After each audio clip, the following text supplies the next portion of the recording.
Nabi Muhammad SAW melakukan itu hingga akhir wafatnya. Setelah ia wafat, tidak ada satupun orang yang mendatangi atau membagikan makanan untuk pengemis buta tersebut. Pada suatu hari, Abu Bakar radhiyallahu anhu berkunjung ke rumah anaknya, yaitu Aisyah radhiyallahu anha. Lalu Abu Bakar radhiyallahu anhu berkata kepada Aisyah, "Wahai anakku, adakah sunnah kekasihmu yang belum aku lakukan?" Lalu Abu Bakar radhiyallahu anhu berkata kepada Aisyah, "Wahai anakku, adakah sunnah kekasihmu yang belum aku lakukan?" Lalu Aisyah menjawab dengan lembut perkataan ayahnya itu, "Wahai ayahku, engkaulah sahabat Nabi Muhammad SAW.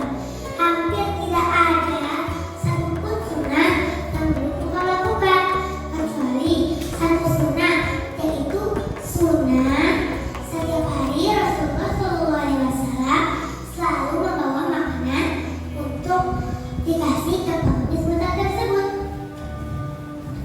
Keesokan harinya, Abu Bakar radhiyallahu anhu langsung mendatangi pengemis buta tersebut yang ada di sudut pasar kota Madinah.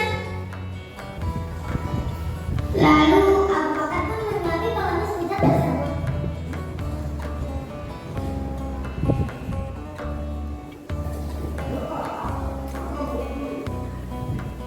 Lalu pengemis buta tersebut berkata dan berteriak, "Siapa engkau? Kasar sekali. Kau bukan orang yang biasa mendatangiku. Apabila ia datang ke sini, tak susah mulut ini mengunyah. Apabila ia memberikan makanan kepadaku, ia akan menghaluskannya terlebih dahulu." Perkataan tersebut membuat Abu Bakar radhiyallahu anhu menangis di hadapan pengemis buta tersebut karena terharu mendengar perilaku Nabi Muhammad SAW. Lalu Abu Bakar radhiyallahu anhu berkata, "Aku memang bukan orang yang biasa mendatangimu.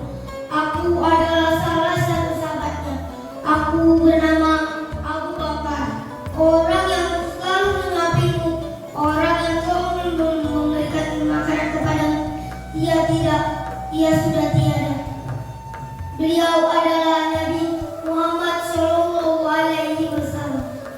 Mendengar perkataan tersebut, pengemis buta tersebut tak sanggup untuk menahan air matanya. Lalu seketika pengemis Yahudi tersebut berkata, "Benarkah demikian? Selama ini aku selalu memfitnahnya, menghinanya, bahkan melecehkan harga dirinya. Ia tidak marah kepadaku. Ia begitu mulia." Pengemis buta tersebut masuk Islam di hadapan Abu Bakar radhiyallahu anhu dengan mengucapkan dua kalimat syahadat. Teman-teman, mari kita contoh suri teladan Nabi Muhammad SAW.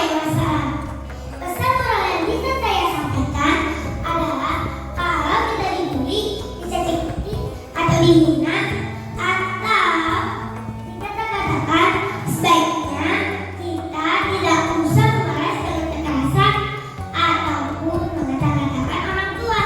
Sebaiknya kita contoh Nabi Muhammad SAW yang